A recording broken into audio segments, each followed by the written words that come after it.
Like the video, subscribe to the channel and press the bell icon for latest video updates. ਦੋਸਤੋ ਅਜੀਤ ਅਖਬਾਰ ਦੀ ਖਬਰ ਹੈ। CBI ਵੱਲੋਂ ਬੇਅਦਬੀ ਮਾਮਲੇ ਦੀ ਪੁਲਿਸ ਦੁਆਰਾ ਜਾਂਚ ਨੂੰ ਅਦਾਲਤ ਵਿੱਚ ਚੁਣੌਤੀ। ਇਹ ਮੇਜਰ ਸਿੰਘ ਤੇ ਜਸਵੀਰ ਸਿੰਘ ਜੱਸੀ ਨੇ ਲਿਖੀ ਹੈ ਖਬਰ। ਪੰਜਾਬ ਸਰਕਾਰ ਦੁਆਰਾ ਬੇਅਦਬੀ ਮਾਮਲੇ ਦੀ ਜਾਂਚ ਲਈ ਬਣਾਈ ਗਈ ਸਿੱਟ ਵੱਲੋਂ ਕੀਤੀ ਸਰਗਰਮੀ ਤੇ ਇਸ ਮਾਮਲੇ 'ਚ 7 ਡੇਰਾ ਪ੍ਰੇਮੀਆਂ ਨੂੰ ਗ੍ਰਿਫਤਾਰ ਕਰਨ ਬਾਅਦ ਤੀਜੇ ਦਿਨ ਦੀ ਅਦਾਲਤ ਵਿੱਚ ਚਲਾਨ ਪੇਸ਼ ਕਰਕੇ ਡੇਰਾ ਸਿਰਸਾ ਮੁਖੀ ਗੁਰਮੀਤ ਰਾਮ ਰਹੀਮ ਤੇ 3 ਹੋਰ ਸਾਥੀਆਂ ਨੂੰ ਸਾਜ਼ਿਸ਼ ਵਿੱਚ ਨਾਮਜ਼ਦ ਕਰਨ ਪਿੱਛੋਂ CBI ਵੀ ਸਾਹਮਣੇ ਆ ਗਈ ਹੈ।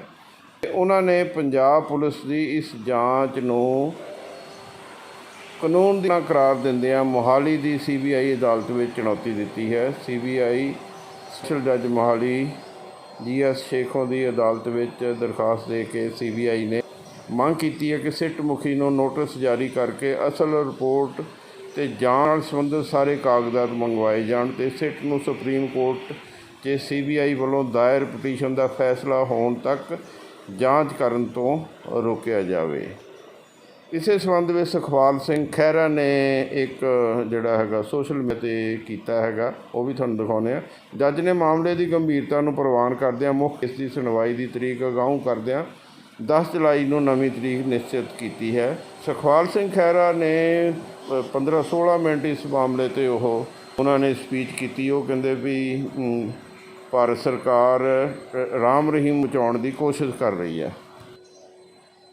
ਸੋ ਅੱਜ ਇੱਕ ਵਾਰ ਫਿਰ ਮੈਨੂੰ ਤੁਹਾਡੇ ਨਾਲ ਰੂਬਰੂ ਹੋਣ ਦੀ ਲੋੜ ਮਹਿਸੂਸ ਹੋਈ, ਕਿਉਂਕਿ ਕੁਝ ਸਮੇਂ ਤੋਂ ਇੰਪੋਰਟੈਂਟ ਡਿਵੈਲਪਮੈਂਟਸ ਹੋ ਰਹੀਆਂ ਨੇ ਪੰਜਾਬ ਨੂੰ, ਖਾਸ ਤੌਰ 'ਤੇ ਜਿਸ ਤਰ੍ਹਾਂ ਦਾ ਵਾਤਾਵਰਨ ਇੱਕ ਪੈਦਾ ਕੀਤਾ ਜਾ ਰਿਹਾ ਸਟੇਟ ਗਵਰਨਮੈਂਟ ਵੱਲੋਂ, ਪੁਲਿਸ ਵੱਲੋਂ ਜਾਂ ਦੂਸਰੀਆਂ ਏਜੰਸੀਜ਼ ਵੱਲੋਂ।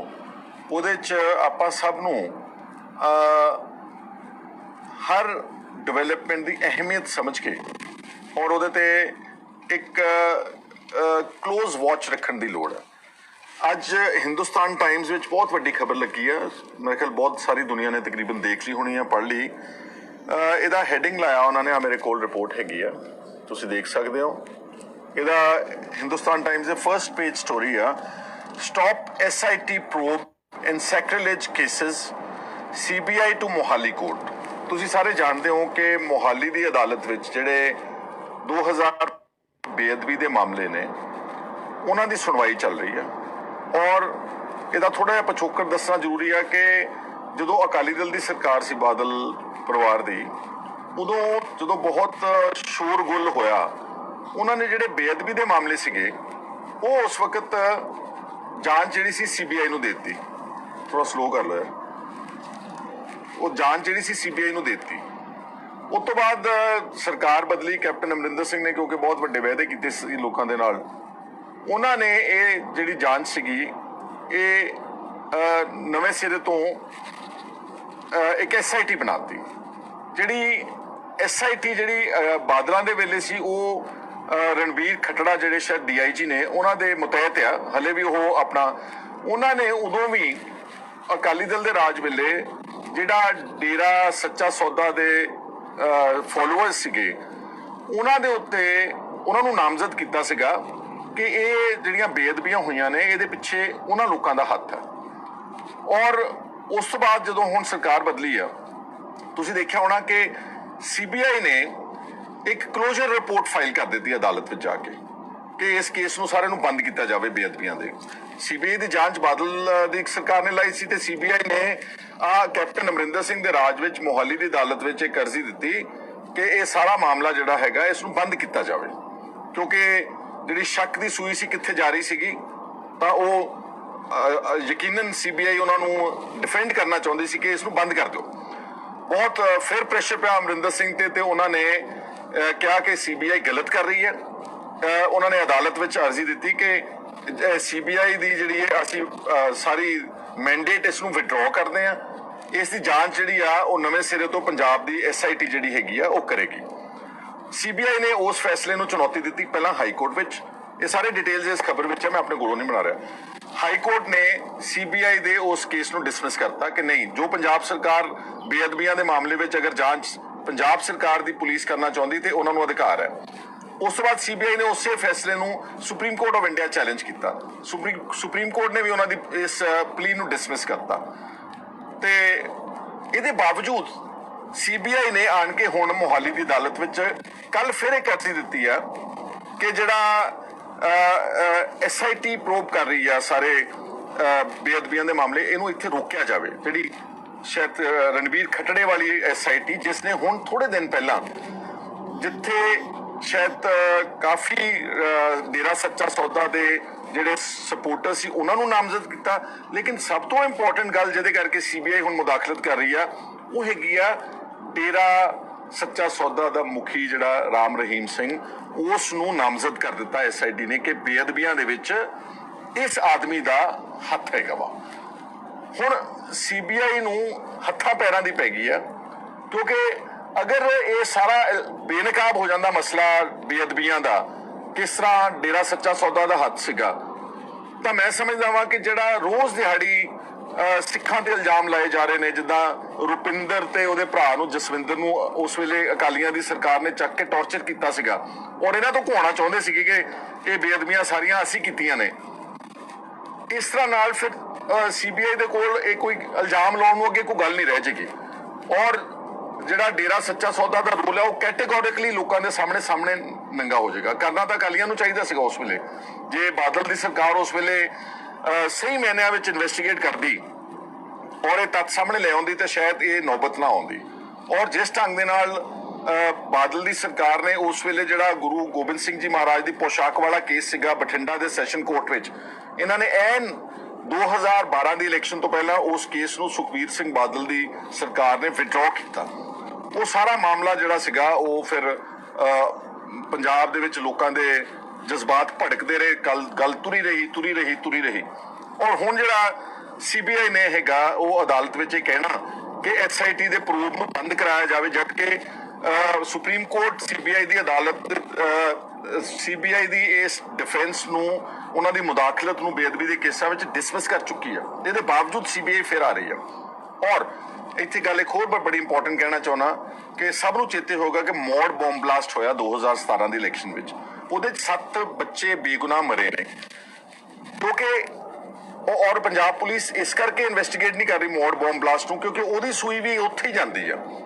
ਕਿੱਥੋਂ ਗੱਡੀ ਆਈ, ਉਹਦੇ ਵਿੱਚ ਕਿਸ ਤਰ੍ਹਾਂ ਉਹਦੇ ਵਿੱਚ ਕੀ ਬੰਬ ਪਲਾਂਟ ਕੀਤਾ ਗਿਆ ਔਰ ਕਿਸ ਤਰ੍ਹਾਂ 7 ਬੇਗੁਨਾਹ ਬੱਚਿਆਂ ਦੀ, ਛੋਟੇ ਬੱਚਿਆਂ ਦੀ ਜਿਹੜੀ ਜਾਨ ਗਈ ਸੀ, ਉਹਦੀ ਪੰਜਾਬ ਪੁਲਿਸ ਨੇ ਅੱਜ ਤੱਕ ਕੋਈ ਇਨਵੈਸਟੀਗੇਸ਼ਨ ਨਹੀਂ ਕੀਤੀ।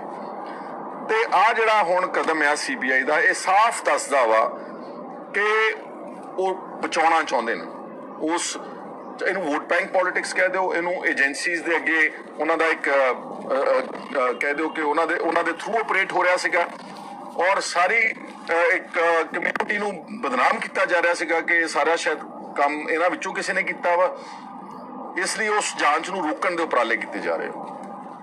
ਇਹਦੇ ਮੁਕਾਬਲੇ ਤੇ ਪੰਜਾਬ ਪੁਲਿਸ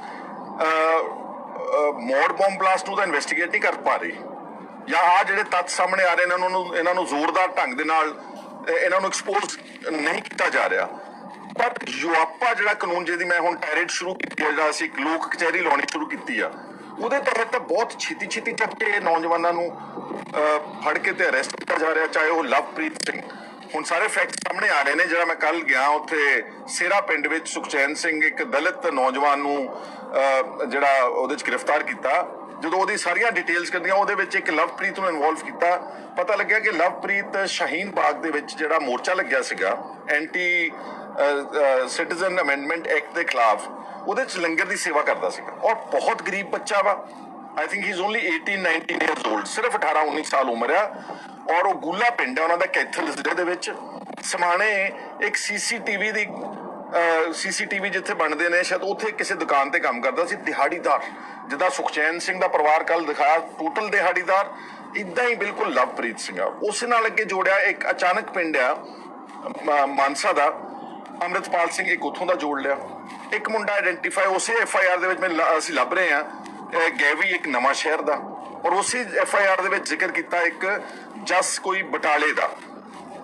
ਇਹ ਕਿੱਥੇ ਦਿੱਲੀ ਦਾ ਸ਼ਾਹੀਨ ਬਾਗ, ਕਿੱਥੇ ਦਿੱਲੀ ਦੀ ਪੁਲਿਸ ਨੇ ਲਵਪ੍ਰੀਤ ਤੇ ਜਿਹੜਾ ਪਰਚਾ ਦਰਜ ਕੀਤਾ ਉਹਨਾਂ ਦਾ ਨਾਮ ਇਸ ਸੁਖਚੈਨ ਸਿੰਘ ਵਾਲੀ FIR ਜਿਹੜੀ ਸਮਾਣਾ ਸਦਰ ਥਾਣਾ ਪੁਲਿਸ ਸਟੇਸ਼ਨ 'ਚ ਦਰਜ ਆ, ਇਹਨਾਂ ਸਾਰਿਆਂ ਦੇ ਕਿੱਥੋਂ ਕਿੱਥੇ ਲਿੰਕ ਜੁੜੇ ਨੇ। ਇਹ ਤਾਂ ਉਹ ਆਦਮੀ ਨੇ ਜਿਨ੍ਹਾਂ ਨੂੰ ਜਿਹੜੇ ਸ਼ਾਮ ਤਾਈਂ ਬਹੁਤ ਜ਼ੋਰ ਲਾ ਕੇ 150 200 250 ਰੁਪਏ ਦੀ ਕਮਾਈ ਕਰਦੇ ਨੇ। ਕੀ ਇਹਨਾਂ ਦਾ ਐਡਾ pan Punjab pan north India connection ਹੋ ਸਕਦਾ? ਖੈਰ ਇਹ ਹਲੇ ਅਸੀਂ ਸਾਰੀ ਗੱਲ ਨੂੰ ਅੱਗੇ ਤਹਿਕੀਕਾਤ ਕਰ ਰਹੇ। ਜਿੱਦਾਂ ਮੇਰੇ ਹਲਕੇ ਦੇ ਵਿੱਚ ਇੱਕ ਬਿਲਕੁਲ ਬੇਗੁਨਾਹ ਨੂੰ ਜੋਗਿੰਦਰ ਸਿੰਘ ਗੁੱਜਰ ਨੂੰ ਫਰੇਮ ਕੀਤਾ ਗਿਆ ਸੀਗਾ, ਜਿਹਦੇ ਤੇ ਜਿਹੜਾ 65 ਸਾਲ ਦਾ ਹਾਰਟ ਪੇਸ਼ੈਂਟ ਇੱਕ ਨਵੇਂ ਪੈਸੇ ਦਾ ਕ੍ਰਿਮੀਨਲ ਰਿਕਾਰਡ ਨਹੀਂ। ਕੱਲ ਵੀ ਸੁਖਚੈਨ ਸਿੰਘ ਦੇ ਪਿੰਡ ਵਾਲਿਆਂ ਨੇ ਗਵਾਹੀ ਦਿੱਤੀ ਕਿ ਇਹਦੇ ਖਿਲਾਫ ਇੱਕ ਦੀ 57 ਦਾ ਵੀ ਪਰਚਾ ਦਰਜ ਨਹੀਂ ਹੋਇਆ। ਜਿਹੜਾ ਆਦਮੀ 57 ਵੀ ਵਾਇਲੇਟ, ਉਹ ਸਿੱਧਾ ਟੈਰਰਿਸਟ ਐਕਟੀਵਿਟੀ ਤੇ ਭਾਰਤ ਨੂੰ ਦੇਸ਼ ਨੂੰ ਤੋੜਨ ਦੀਆਂ ਗਤੀਵਿਧੀਆਂ 'ਚ ਹਿੱਸਾ ਲੈ ਸਕਦਾ। ਤੇ ਉਹਨਾਂ ਦੀ ਆਰਥਿਕ ਪੋਜੀਸ਼ਨ ਅਗਰ ਤੁਸੀਂ ਦੇਖੋਗੇ, ਮੈਨੂੰ ਪਤਾ ਲੱਗਿਆ ਵਾ ਕਿ ਸਮਾਣੇ ਵਾਲੇ ਦੀ ਵੀ ਜਿਹੜੇ ਕੈਥਲ ਗੋਹਾ ਪਿੰਡ ਵਾਲੇ ਦੀ ਲਵਪ੍ਰੀਤ ਦੀ ਬਹੁਤ ਕਮਜ਼ੋਰ ਹੈ। ਪਤਾ ਨਹੀਂ ਦਿੱਲੀ ਵਾਲਿਆਂ ਨੇ ਕੀ ਸੋਚਿਆ ਔਰ ਕਿਹੜੇ ਪੁਲਿਸ ਆਫਸਰਸ ਉਹਨਾਂ ਦੇ ਅੰਦਰ ਇਨਸਾਨੀਅਤ ਕਿਉਂ ਨਹੀਂ ਹੈਗੀ। ਅਕਸਰ ਤੁਸੀਂ ਉਹਨਾਂ ਨੂੰ ਇੰਟਰੋਗੇਟ ਕਰ ਰਹੇ। ਅਗਰ ਕੋਈ ਛੋਟਾ ਮੋਟਾ ਉਹਨਾਂ ਨੇ ਗੁਨਾਹ ਕੀਤਾ, ਉਹਨਾਂ ਨੂੰ ਉਨੇ ਗੁਨਾਹ ਵਿੱਚ ਬੁੱਕ ਕਰ ਦਿਓ ਤਾਂ ਕਿ ਆਪਣੇ ਘਰਾਂ 'ਚ ਪਰਤ ਸਕਣ ਵਾਪਸ ਆਣ ਕੇ। ਜਿਹੜਾ ਯੂਆਪਾ ਲਾਅ ਮਿਸਯੂਜ਼ ਹੋ ਰਿਹਾ, ਇਹਦੇ ਵਿੱਚ ਇਹਨਾਂ ਲੋਕਾਂ ਦੀ ਇਹਨਾਂ 'ਚ ਤਾਂ ਹਿੰਮਤ ਹੀ ਨਹੀਂ ਗੀ ਕਿ ਆਪਣੀ ਜ਼ਮਾਨਤ ਵੀ ਕਰਾ ਸਕਣ। ਜ਼ਮਾਨਤ ਹੁੰਦੀ ਵੀ ਨਹੀਂ ਗੀ। ਇਸ ਲਈ ਅੱਜ ਜਿਹੜਾ ਮੇਰਾ ਇਹ ਮਕਸਦ ਹੈ ਕਿ CBI ਬੇਅਦਬੀਆਂ ਦੇ ਮਾਮਲੇ ਵਿੱਚ, ਕਿਉਂਕਿ ਰਾਮ ਰਹੀਮ ਦੇ ਡੇਰੇ ਦੇ ਹੈੱਡ ਦਾ ਨਾਮ ਆ ਰਿਹਾ, ਉਹ ਰੋਕ ਰਹੀ ਹੈ ਜਾਂਚ ਅਦਾਲਤ ਵਿੱਚ ਜਾ ਕੇ। CBI ਕਹਿੰਦੀ ਹੈ ਮੋਦੀ ਸਾਹਿਬ ਦੀ ਸਰਕਾਰ, ਮੋਦੀ ਸਾਹਿਬ ਦੀ ਸਰਕਾਰ ਵਿੱਚ ਕੌਣ ਬੈਠਾ ਵਾ? ਬਾਦਲ ਸਾਹਿਬ ਦਾ ਪਰਿਵਾਰ। ਔਰ ਅਗਰ ਇਹ ਜਾਂਚ ਚੱਲਦੀ ਰਹੀ, ਉਹਨਾਂ ਨੂੰ ਪਤਾ ਵਾ ਜੇ SIT ਨੂੰ ਤੇ ਪੰਜਾਬ ਦੀ ਪੁਲਿਸ ਨੂੰ ਫ੍ਰੀ ਹੈਂਡ ਦਿੱਤਾ ਗਿਆ, ਉਹਦੇ 'ਚ ਬਾਦਲ ਦੇ ਪਰਿਵਾਰ ਦੇ ਵੀ ਨਾਮ ਆਉਣ ਦੇ ਚਾਂਸਸ ਆ। ਬਹਿਬਲ ਕਲਾਂ ਗੋਲੀ ਕਾਂਡ ਦੇ ਵਿੱਚ ਉਹਨਾਂ ਦੇ ਨਾਮ ਆਉਣ ਦੇ ਚਾਂਸਸ ਆ। ਤਾਂ ਉਹਨਾਂ ਨੇ ਕਿਹਾ ਸਾਰੀ ਗੱਲ ਨੂੰ ਡੀਰੇਲ ਕਰੋ, ਇਸ ਨੂੰ ਸਾਰੀ ਨੂੰ ਬੰਦ ਕਰਾਓ। ਔਰ ਜੇ ਇਹ ਗੱਲ ਸਾਫ਼ ਹੋਗੀ ਕਿ ਬੇਅਦਬੀਆਂ ਵੀ ਕਰਾਈਆਂ ਡੇਰੇ ਦੇ ਲੋਕਾਂ ਨੇ ਤੇ ਬਹਿਬਲ ਕਲਾਂ ਦੇ ਵਿੱਚ ਗੋਲੀ ਜਿਹੜੀ ਚਲਵਾਈ ਗਈ ਆ, ਉਹਦੇ ਵਿੱਚ ਵੀ ਰੋਲ ਉਸ ਵਕਤ ਦੀ ਅਕਾਲੀ ਦਲ ਦੀ ਸਰਕਾਰ ਦਾ ਸੀ। ਪੁਲਿਸ ਵਾਲੇ ਦੋਸ਼ੀ ਫੜੇ ਗਏ ਤੇ ਫਿਰ ਜਿਹੜਾ ਨਿਤ ਦਿਨ ਸਿੱਖਾਂ ਤੇ ਇਲਜ਼ਾਮ ਲਾਇਆ ਜਾ ਰਿਹਾ ਕਿ ਇਹ ਵੱਖਵਾਦੀ ਨੇ, ਇਹ ਅੱਤਵਾਦੀ ਨੇ।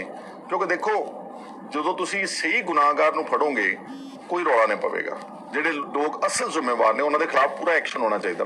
ਅਸੀਂ ਉਸ ਗੱਲ ਦੇ ਮੁਦਈ ਹਾਂ। ਲੇਕਿਨ ਜਿਹੜੇ ਬੇਗੁਨਾਹਾਂ ਨੂੰ ਤੁਸੀਂ ਫੜ ਕੇ ਇੱਕ ਪੰਜਾਬ ਦੇ ਵਿੱਚ ਇੱਕ ਮਾਹੌਲ ਪੈਦਾ ਕੀਤਾ ਜਾ ਰਿਹਾ ਵਾ ਕਿ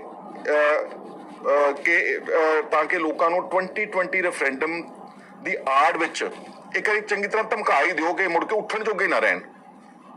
ਤਾਂ ਰੋਕਿਆ ਜਾ ਰਿਹਾ ਹੈਗਾ ਵਾ, ਤਾਂ ਕਿ ਫਿਰ ਇਹ ਨਾ ਹੋਵੇ ਕਿ ਜਿਹੜੇ ਅਸੀਂ ਸਿੱਖਾਂ ਦੇ ਖਿਲਾਫ, ਜਿਹੜੇ ਨੌਜਵਾਨਾਂ ਦੇ ਖਿਲਾਫ ਅਸੀਂ ਕੇਸ ਦਰਜ ਕਰ ਰਹੇ, ਉਹ ਵੀ ਸਾਰੇ ਝੂਠੇ। They will also fall flat ultimately. ਕਿਉਂਕਿ ਜਿਹੜਾ ਇਹ ਇੱਕ ਮੋਡਸ ਆਪਰੈਂਡੀ ਆ ਪੁਲਿਸ ਦਾ ਨਾ, ਇੱਕ ਡਿਜ਼ਾਈਨ ਹੈ ਸਪੈਸ਼ਲ। ਉਸ ਡਿਜ਼ਾਈਨ ਦੇ ਮੁਤਾਬਕ ਉਹ ਕਦੀ FIR ਦਰਜ ਕਰ ਦਿੰਦੇ ਨੇ ਸਮਾਣੇ, ਕਦੀ ਕਰ ਦਿੰਦੇ ਨੇ ਅੰਮ੍ਰਿਤਸਰ, ਕਦੀ ਕਰ ਦਿੰਦੇ ਨੇ ਤਰਨਤਾਰਨ, ਕਦੀ ਕਰ ਦਿੰਦੇ ਨੇ ਬਟਾਲੇ, ਕਦੀ ਕਰ ਦਿੰਦੇ ਨੇ ਨਵਾਂ ਸ਼ਹਿਰ। ਔਰ ਇਹ ਸਾਰੀਆਂ ਜਿਹੜੀਆਂ FIRs ਹੋ ਰਹੀਆਂ, ਮਾਫ ਕਰਨਾ, ਜਿਹੜਾ ਕੱਲ ਸੁਖਚੈਨ ਹੈ ਉਹ ਮਲਟੀਪਲ FIRs ਵਿੱਚ ਨਾਮ ਹੈ ਉਹਦਾ। ਜਿਹੜਾ ਲਵਪ੍ਰੀਤ ਫੜਿਆ ਸ਼ਾਹੀਨ ਬਾਗ ਸੇਵਾ ਕਰਦਾ, ਉਹਦਾ ਮਲਟੀਪਲ FIRs ਵਿੱਚ ਨਾਮ ਹੈ। ਜਿਹੜਾ ਜੋਗਿੰਦਰ ਸਿੰਘ ਗੁੱਜਰ ਭੁਲੱਥ ਦਾ ਇਟਲੀ ਤੋਂ ਆਇਆ ਸੀਗਾ, ਉਹਦਾ 2 FIRs ਵਿੱਚ ਨਾਮ ਹੈ। ਇਹ ਸਾਰੇ ਇਦਾਂ ਕਰਕੇ ਇੰਨੇ ਉਲਝਾਤੇ ਨੇ ਕਿ ਇਹ ਇੱਕ ਚੋਂ ਕਿਤੇ ਨਿਕਲਣਗੇ ਤਾਂ ਦੂਜੀ 'ਚ ਫਸ ਜਾਣਗੇ, ਮਲਟੀਪਲ। ਔਰ ਮੈਂ ਦੇਖ ਰਿਹਾ ਵਾਂ ਕਿ ਪੁਲਿਸ ਇੱਦਾਂ ਦੇ ਵਿਅਕਤੀ ਚੁਣ ਰਹੀ ਆ ਜਿਹੜੇ ਬਿਲਕੁਲ ਡਿਫੈਂਸਲੈਸ ਨੇ, ਜਿਹੜੇ ਨਿਹੱਥੇ ਨੇ, ਜਿਨ੍ਹਾਂ ਦੇ ਕੋਲ ਇੰਨੀ ਵੀ ਸ਼ਕਤੀ ਨਹੀਂ ਕਿ ਉਹ ਕਿਸੇ ਲੋਕਲ ਜ਼ਿਲ੍ਹੇ ਦੀ ਕਚਹਿਰੀ ਵਿੱਚ ਪਹੁੰਚ ਕੇ ਆਪਣੇ ਵਕੀਲ ਨੂੰ ਕਰ ਸਕਣ। ਕੱਲ ਮੈਂ ਸੁਖਚੈਨ ਸਿੰਘ ਦੇ ਪਰਿਵਾਰ ਨੂੰ ਮਿਲਿਆ, ਉਹ ਇੰਨੇ ਇੰਟੀਮੀਡੇਟਡ ਸੀਗੇ, ਇੰਨੀ ਦਹਿਸ਼ਤ ਵਿੱਚ ਸੀਗੇ। ਪਹਿਲਾਂ ਤਾਂ ਉਹ ਗੱਲ ਹੀ ਨਹੀਂ ਸੀ ਕਰਦੇ ਸਾਡੇ ਨਾਲ। ਫਿਰ ਅਸੀਂ ਪੰਚਾਇਤ ਨੇ, ਪਿੰਡ ਵਾਲਿਆਂ ਨੇ ਸਮਝਾਇਆ ਕਿ ਦੇਖੋ ਇਹ ਆਏ ਨੇ, ਡਾਕਟਰ ਗਾਂਧੀ ਆਏ ਨੇ, ਇਹ ਤੁਹਾਡੀ ਇਮਦਾਦ ਕਰਨ ਲਈ ਆਏ ਨੇ। ਉਹਨਾਂ ਦਾ ਸੀਗਾ ਕਿ ਕਿਤੇ ਇਹ ਨਾ ਹੋਵੇ ਕਿ ਪੁਲਿਸ ਸਾਨੂੰ ਦੁਬਾਰਾ, ਸਾਡੇ ਭਰਾ ਨੂੰ ਤਾਂ ਚੱਕ ਕੇ ਲੈ ਗਈ ਆ, ਉਹਦੇ ਤੇ ਪਿਸਤੌਲ ਪਾਤਾ, ਉੱਤੇ ਯੁਆਪਾ ਲਾਤਾ, ਸਾਨੂੰ ਵੀ ਚੱਕ ਕੇ ਅੰਦਰ ਨਾ ਦੇ ਦੇ। ਇਹ ਮਾਹੌਲ ਅੱਜ ਪੰਜਾਬ ਦੇ ਵਿੱਚ ਹੈਗਾ ਵਾ। ਇਸ ਲਈ ਇਸ ਸਾਰੀ ਡੂੰਘੀ ਸਾਜ਼ਿਸ਼ ਨੂੰ ਸਮਝਣ ਦੀ ਕੋਸ਼ਿਸ਼ ਕਰੋ। There is something working from Delhi. ਜਿਹੜੇ ਡੇਰੇ ਦੇ ਮੁਖੀ ਨੂੰ ਵੀ ਬਚਾਉਣਾ ਚਾਹੁੰਦੇ ਆ, ਜਿਹੜੇ 2015 ਦੇ ਵਿੱਚ ਜਦੋਂ ਬੇਅਦਬੀਆਂ ਹੋਈਆਂ ਤੇ ਬਹਿਬਲ ਕਲਾਂ 'ਚ ਗੋਲੀ ਚੱਲੀ, ਉਹ ਆਪਣੇ ਦੋਸਤਾਂ ਨੂੰ, ਜਿਹੜੇ ਉਹਨਾਂ ਦੇ ਨਰਮ ਜਿਹੇ ਅਕਾਲੀ ਦੋਸਤ ਨੇ, ਜਿਹੜੇ ਬਾਦਲ ਦਾ ਪਰਿਵਾਰ, ਉਸ ਨੂੰ ਵੀ ਬਚਾਉਣਾ ਚਾਹੁੰਦੇ ਆ। ਔਰ ਜਿਹੜਾ ਕੰਮ ਅਸੀਂ ਸ਼ੁਰੂ ਕੀਤਾ ਨਾ, ਫਰਜ਼ ਕਰੋ ਡਾਕਟਰ ਗਾਂਧੀ ਨੇ, ਇੱਕ ਗੱਲ ਦਾ ਸੀਗਾ, ਸਿੱਖਾਂ ਦੇ ਹਕੂਕ ਦੀ ਰਾਖੀ ਕਰਨੀ, ਬੇਗੁਨਾਹ ਲੋਕਾਂ ਦੇ ਖਿਲਾਫ ਆਵਾਜ਼ ਉਠਾਉਣੀ, ਟਾਡਾ ਵਰਗੇ ਕਾਨੂੰਨ ਯੂਆਪਾ ਦਾ ਵਿਰੋਧ ਕਰਨਾ। ਇਹ ਸਾਡਾ ਕੰਮ ਤਾਂ ਨਹੀਂ ਸੀਗਾ, ਇਹ ਤਾਂ ਅਕਾਲੀ ਦਲ ਦਾ, ਜਿਹੜੀ ਰੋਜ਼ ਕਹਿੰਦੀ ਆ ਕਿ ਅਸੀਂ ਸਿੱਖਾਂ ਦੀ ਨੁਮਾਇੰਦਾ ਜਮਾਤ, ਅਸੀਂ ਘੱਟ ਗਿਣਤੀਆਂ ਦੀ ਨੁਮਾਇੰਦਾ ਜਮਾਤ, ਕੰਮ ਤਾਂ ਉਹਨਾਂ ਦਾ ਸੀਗਾ। ਪਰ ਉਹ ਕੰਮ ਕਿਉਂ ਕਰਨਗੇ? ਕਿਉਂਕਿ CBI ਦਿੱਲੀੋਂ ਸਾਰੇ ਕੰਮ ਨੂੰ ਡੀਰੇਲ ਕਰਨਾ ਚਾਹੁੰਦੀ ਆ, ਤੇ ਡੀਰੇਲ ਕਰਕੇ ਜਿੱਥੇ ਡੇਰੇ ਵਾਲੇ ਨੂੰ ਬਚਾਉਣਾ ਚਾਹੁੰਦੀ, ਉੱਥੇ ਸਾਡੇ ਪੁਰਾਣੇ ਸਰਕਾਰ ਵਿੱਚ ਰਹੇ ਦੋਸਤਾਂ ਨੂੰ ਵੀ ਬਚਾਉਣਾ ਚਾਹੁੰਦੀ। ਬਾਕੀ ਜਾਣਕਾਰੀ, ਇਸ ਦੀ ਹੋਰ ਇਨਵੈਸਟੀਗੇਸ਼ਨ, ਇਸ ਨੂੰ ਹੋਰ ਰਿਸਰਚ ਕਰਨਾ ਤੁਸੀਂ ਸਾਰੇ ਵੀ ਆਪਣੇ ਪੱਖ ਤੋਂ ਦੇਖ ਸਕਦੇ ਆ। ਤੇ ਅਸੀਂ ਜਿਹੜਾ ਆਉਣ ਵਾਲੇ ਦਿਨਾਂ 'ਚ ਯਤਨ ਕਰੂੰਗੇ, ਮੈਨੂੰ ਪਤਾ ਵਾ ਕਿ ਮੈਂ ਵੀ ਅੰਡਰ ਥ੍ਰੈਟ ਹੈ, ਕੱਲ ਨੂੰ ਮੇਰੇ ਤੇ ਵੀ ਯੂਆਪਾ ਟਾਈਪ ਕੋਈ ਕਾਨੂੰਨ ਲਾ ਕੇ, ਕਿਉਂਕਿ ਉਹਨਾਂ ਨੂੰ ਨਜ਼ਰ ਆ ਰਿਹਾ ਕਿ ਇਹ ਵਿਅਕਤੀ ਆ ਰਿਹਾ, ਇਹ ਸਾਰੀ ਗੱਲ ਨੂੰ ਲੋਕਾਂ 'ਚ ਜਾ ਕੇ ਪਰਦਾਫਾਸ਼ ਕਰ ਰਿਹਾ, ਸੋਸ਼ਲ ਮੀਡੀਆ ਤੇ ਉਹਦਾ ਇੰਪੈਕਟ ਜਾ ਰਿਹਾ ਵਾ, ਤੇ ਉਹ ਮੇਰੀ ਆਵਾਜ਼ ਬੰਦ ਕਰਾਉਣ ਦੀ ਕੋਸ਼ਿਸ਼ ਕਰਨਗੇ, ਮੈਨੂੰ ਪਤਾ ਵਾ। ਮੇਰੇ ਤੇ ਪਹਿਲਾਂ ਵੀ ਹੋ ਹਟੇ ਨੇ ਸਾਰੇ ਅਟੈਂਪਟਸ, 6 ਮੁਕੱਦਮੇ ਪਹਿਲਾਂ ਕੈਪਟਨ ਸਾਹਿਬ ਨੇ ਮੇਰੇ ਤੇ ਡਰੱਗਸ ਦਾ ਮੁਕੱਦਮਾ ਦਰਜ ਕਰਕੇ ਮੈਨੂੰ ਸੁਪਰੀਮ ਕੋਰਟ ਲੈ, ਇਹ ਸਰਕਾਰੀ ਮਸ਼ੀਨਰੀ ਦਾ ਦੁਰਉਪਯੋਗ ਕੇ ਕੁਝ ਵੀ ਕਰ ਸਕਦੇ, and mentally I am prepared for it. ਕੋਈ ਇਹੋ ਜਿਹੀ ਗੱਲ ਨਹੀਂ ਹੈਗੀ, ਉਸ ਨੂੰ ਆਪਾਂ ਲੜਾਂਗੇ ਉਹਨੂੰ ਪੂਰਾ। ਪਰ ਮੈਂ ਮੌਕੇ ਸਿਰ ਜਿਹੜੀਆਂ ਸਾਜ਼ਿਸ਼ਾਂ ਤੇ ਜਿਹੜੇ ਡਿਜ਼ਾਈਨ ਨੇ, ਅਲਟੀਰੀਅਰ ਜਿਹਨੂੰ ਕਹਿੰਦੇ ਨੇ, ਅੰਦਰਲੇ, ਉਹ ਤੁਹਾਡੇ ਸਾਹਮਣੇ ਲੈ ਕੇ ਆ। ਵਰਨਾ ਸੀਬੀਆਈ ਨੂੰ ਇਹ ਕਦੀ ਕਹਿਣ ਦੀ ਲੋੜ ਨਹੀਂ ਸੀ ਆਣ ਕੇ ਇੱਥੇ ਮੋਹਾਲੀ ਦੀ ਅਦਾਲਤ ਵਿੱਚ ਕਿ ਜੀ ਤੁਸੀਂ SIT ਨੂੰ ਫਰਦਰ ਜਾਂਚ ਕਰਨ ਤੋਂ ਰੋਕਿਆ ਜਾਵੇ।